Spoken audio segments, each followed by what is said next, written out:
নমস্কার বন্ধুরা, আজকে তোমাদের সাথে একটা নিরামিষ রেসিপি শেয়ার করতে চলেছি। এই রেসিপিটা যেটা বানাচ্ছি, এই সবজিটা অনেকেই খেতে চায় না। একবার যদি এইভাবে বানিয়ে দিতে পারো, তারা সবাই বুঝতেই পারবে না, চেটে পুটে খাবে। যখন জানতে পারবে যে এই সবজিটা এইভাবে বানানো হয়েছে, তখন তারা বাজার থেকে এটা প্রায় কিনে নিয়ে আসবে। একবার তাহলে দেখে নাও কিভাবে বানিয়েছি আর কি বানিয়েছি।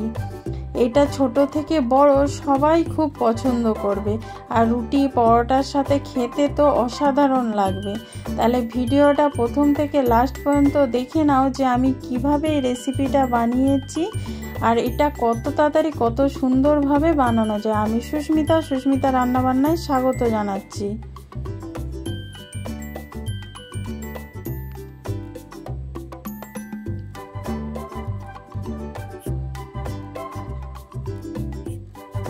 এখানে আমি লাউ নিয়ে নিয়েছি, দেখতেই পাচ্ছ। এখানে অর্ধেক লাউ আমি পরিষ্কার করে কেটে ধুয়ে নিয়েছি। এবার আমি একটা গ্রেটারের সাহায্যে এটা গ্রেট করে নেব। একটু নরম লাউ নেবে, তাহলে তার দানাটা থাকবে না, আর খেতেও কিন্তু খুব ভালো লাগবে। দেখো নরম বলে কত তাড়াতাড়ি এটা গ্রেট করা হয়ে যাচ্ছে। এখানে পুরোটাই আমি গ্রেট করে নিয়েছি।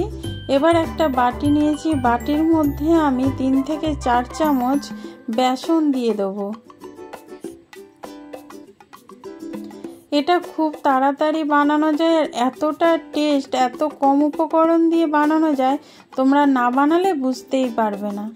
এবার এই বেসনের মধ্যে দিয়ে দেবো স্বাদ মতো নুন। তারপরে দিয়ে দেবো একটু সামান্য হলুদ। হলুদটা পুরোপুরি অপশনাল, তোমরা দিতেও পারো নাও পারো, তবে একটু দিলে কালারটা খুব সুন্দর আসবে। এবার এর মধ্যে দিয়ে দেবো আমি একটু চিনি।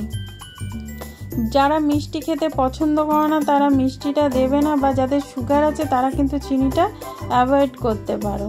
এরপরে দিয়ে দিলাম একটুখানি গ্রেট করে রাখা আদা আর কাঁচা লঙ্কা কুচি। ঝালটা তোমরা নিজেদের পছন্দ মতো দিয়ে নেবে। এবার সব উপকরণগুলো ভালো করে বেসনের সাথে আগে মিশিয়ে নিচ্ছি। তারপরে লাউটা যে গ্রেট করে রেখেছিলাম সেইটা এখানে দিয়ে দিলাম।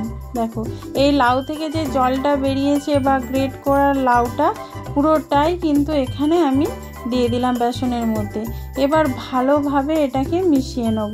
এতে আলাদা করে কোনো জল ব্যবহার হবে না। আর এটা তোমরা রুটি পরোটা যে কোনো জিনিসের সাথে খেতে পারবে। এটা এতটাই সুন্দর লাগে যে তোমরা নিজেরা বানালে তারপরে বুঝতে পারবে। এবার এর মধ্যে দিয়ে দেবো 1 চামচের মতন পানমৌরি। এটাকেও ভালো করে মিশিয়ে নেব। এই পানমৌরিটা দেওয়ার কারণে যখন মুখে পড়বে এত সুন্দর একটা ফ্লেভার দেবে, আর এত সুন্দর একটা সেন্ট হবে। তোমরা বানাবে যখন তখন দেখে নেবে। এবার আমি এখানে কড়াতে 1 থেকে 1.5 চামচের মতন তেল দিয়েছি। তেলটা ভালো করে গরম হয়ে গেলে এই মিশ্রণটা দিয়ে দিচ্ছি। দিয়ে এবার লো আঁচে এই মিশ্রণটা ভালো করে নাড়িয়ে চাড়িয়ে শুকনো করে নিতে হবে। একটা যেমন ডো তৈরি হয় ঠিক সেই রকম করে নিতে হবে। এটা তোমাদের আমি একটু স্পিড করে দেখাচ্ছি, নাহলে অনেকক্ষণ সময় লেগে যাবে, সেই জন্য আমি এখানটা একটু স্পিড করে দিয়েছি। এটা কিন্তু পুরোপুরি লো আঁচে করবে, নাহলে নিচেটা পুড়ে যাবে আর ডোটা একদম তৈরি হবে না ভালোভাবে। দেখো এখানে দেখতেই পাচ্ছ অনেকটাই শুকনো হয়ে গেছে। এইভাবে নাড়িয়ে চাড়িয়ে কিন্তু পুরো ভালোভাবে শুকনো করে নিতে হবে। দেখো দেখতেই পাচ্ছ কত সুন্দরভাবে একটা ডো তৈরি হয়ে যাচ্ছে। এই জলটা আস্তে আস্তে শুকনো হয়ে যাবে। দেখো সব কিছু ছেড়ে একদম শুকনো একটা ডো তৈরি হয়ে যাচ্ছে। এখানে যতক্ষণ এটা শুকনো হচ্ছে আমি একটা প্লেটে একটু তেল লাগিয়ে আগে থেকেই রেখে দিয়েছি। এবার নামিয়ে নেবো এই প্লেটে। দেখো প্লেটের মধ্যে আমি নামিয়ে নিয়েছি, চারদিকটা একটু সমান করে দিয়েছি। দেখতে পাচ্ছ এইভাবে একটু ঠান্ডা করে নিতে হবে। ঠান্ডা করলে তবে রেসিপিটা ভালো হবে। এখানে কড়াটায় আমি তেল দিয়েছি, তেল দিয়ে আলুগুলো ভেজে নিচ্ছি। আমি এখানে আলু দিয়ে করছি, তোমরা যদি চাও কিন্তু এই রেসিপিটা শুধু এমনিই করতে পারো, আলু ছাড়া তোমরা কিন্তু করে নিতে পারো। আলুটা আমি কিন্তু নুন হলুদ দিয়ে একটু লাল লাল করে ভেজে নেব।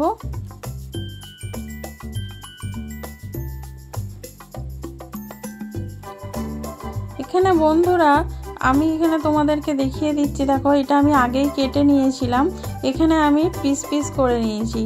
দেখো এখানটা একটু গরম আছে এখনো ভেতরটা, সেই জন্য একটু নরম আছে, যখন ঠান্ডা হয়ে যাবে পুরো শক্ত হয়ে যাবে। দেখো কত সুন্দর উঠে যাচ্ছে। এটা ভাজা মানে পুরো ঠান্ডা হয়ে গেলে পুরো পিস পিস করে উঠে আসবে। এখানে দেখো আলুগুলো লাল লাল করে ভাজা হয়ে গেছে, এবার আমি নামিয়ে নেব। ওই তেলের মধ্যে এবার যে পিস পিস করে ধোকাগুলো করে রেখেছিলাম সেইগুলো ভেজে নিচ্ছি। দেখো এটা ঠান্ডা হয়ে যাওয়ার পরে দেখতেই পাচ্ছ কীরকম পিস পিস করে উঠে আসছে। এগুলো ভাজার পরে দেখবে কত সুন্দর লাগে। তোমরা এরকমভাবে ভাজা করেও কিন্তু ভাতের সাথে খেতে পারো, কিন্তু আমি তোমাদের আজকে একটা গ্রেভি, নিরামিষ গ্রেভি করে দেখাবো। দেখো এইভাবে দিয়ে আমি ভাজছি, এখন একটু উল্টে নিচ্ছি। দেখো দেখো একটু উল্টে নিচ্ছি। দেখো একদিকটা হয়ে গেছে, কত সুন্দর কালারটা এসেছে। আমি অন্য দিকটাও একটু উল্টে দিচ্ছি। সবগুলো কিন্তু এরকমভাবে উল্টে পাল্টে ভেজে নেব। আর ভেতরটা এতটাই সফট হয় যে পনিরকেও কিন্তু হার মানাবে, এটা এতটাই সুন্দর।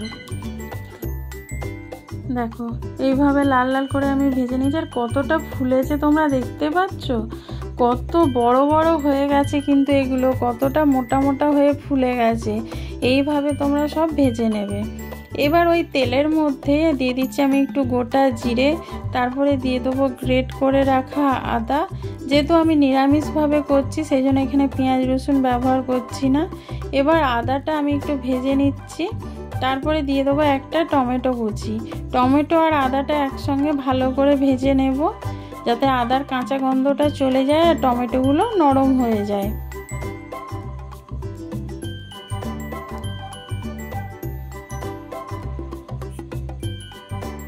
দেখো এখানে দেখতে পাচ্ছ টমেটোটা অনেকটাই নরম হয়ে গেছে। এবার এর মধ্যে কিছু মশলা দিয়ে দেবো, স্বাদ মতো নুন, তারপরে দিয়ে দেবো পরিমাণ মতো হলুদ, যতটা হলুদের দরকার দিয়ে দেবো। তারপরে এখানে দেবো 1/2 চামচ জিরে গুঁড়ো আর 1/2 চামচ লঙ্কার গুঁড়ো। ঝালটা আবার বলছি তোমরা তোমাদের পছন্দ মতো দেবে। দিয়ে এবার মশলাটা খুব সুন্দর করে কষিয়ে নেব। এই টমেটোর যে জলটা বেরিয়েছে তাতেই কিন্তু মশলাটা খুব সুন্দর করে কষানো হয়ে যাবে, এতে আর এক্সট্রা জল দিতে লাগবে না। দেখো দেখতে পাচ্ছ মশলাটা কত সুন্দর কষানো হয়ে গেছে। এবার এর মধ্যে ভেজে রাখা আলুগুলো দিয়ে দেবো, দিয়ে আবার ভালো করে মশলাটা আলুটার সাথে কষিয়ে নেব। দেখো ভেজে রাখা আলুগুলো দিয়ে দিলাম। এবার আলুটার সাথে মশলাটা 2 মিনিট একটু সময় ধরে লো আঁচে একটু কষিয়ে নিতে হবে। এইভাবে তোমরা রান্নাটা যদি করে দিতে পারো দেখবে কেউ বুঝতেই পারবে না। অনেকেই লাউটা বলে কোনো স্বাদ নেই, পছন্দ করে না লাউ খেতে। এইভাবে একবার বানিয়ে দিও, দেখবে রুটি ভাত পরোটা সব কিছুর সাথেই তারা খেতে চাইছে, আর বাজার থেকে বেশি করে লাউ কিনে আনবে। এবার এর মধ্যে দিয়ে দিচ্ছি জল। জলের পরিমাণটা একটু বেশি দেব, কারণ আলুগুলো সেদ্ধ হবে আর এখানে ধোকাটাও হচ্ছে ফুটলে জল টানবে, সেই জন্য এখানে জলের পরিমাণটা বেশি করে দেব। এখানে দেখো আলুটা আমার সেদ্ধ হয়ে গেছে, দেখতেই পাচ্ছ এখনো অনেকটাই ঝোল আছে। এবার ভেজে রাখা ধোকাগুলো দিয়ে দিচ্ছি, দিয়ে একটু 2 থেকে 3 মিনিট ফুটিয়ে নেব। সেই জন্য আলুটা সেদ্ধ হওয়ার পরে কিন্তু এই ধোকাটা দেবে, নাহলে পুরো একদম নরম হয়ে গলে যাবে। দেখ এখানে আমার রান্নাটা কমপ্লিট হয়ে গেছে। এবার আমি 1 চামচ ঘি দিয়ে দিলাম নামানোর আগে। এখানে ঘিটা যেহেতু নিরামিষ তরকারি একটু ঘিটা দিলে খেতে ভালো লাগবে। দেখো ঘি দিয়ে আমি একটু নাড়িয়ে নিচ্ছি। এবার নামানোর আগে একটু ধনেপাতা দিয়ে দেবো। ধনেপাতা কুচি দিয়ে ভালো করে মিশিয়ে নামিয়ে নিলেই কিন্তু আমাদের রেসিপি একবারেই কমপ্লিট। যারা ধনেপাতা খেতে পছন্দ করে না তারা এখানে নাও দিতে পারো, শুধু ঘি দিয়ে মিশিয়ে নামিয়ে নিলেই কিন্তু হবে। বন্ধুরা তাহলে ভিডিওটা কেমন লাগলো প্লিজ কমেন্ট করে কিন্তু অবশ্যই জানাবে। এই ভিডিওটা যদি ভালো লেগে থাকে লাইক কমেন্ট শেয়ার করবে। নতুন বন্ধু যারা দেখছো তারা চ্যানেলটা সাবস্ক্রাইব করে বেল আইকনটা ক্লিক করে দেবে। যারা ফেসবুক থেকে দেখছো পেজটা ফলো করে দিও। ভালো থেকো, সুস্থ থেকো।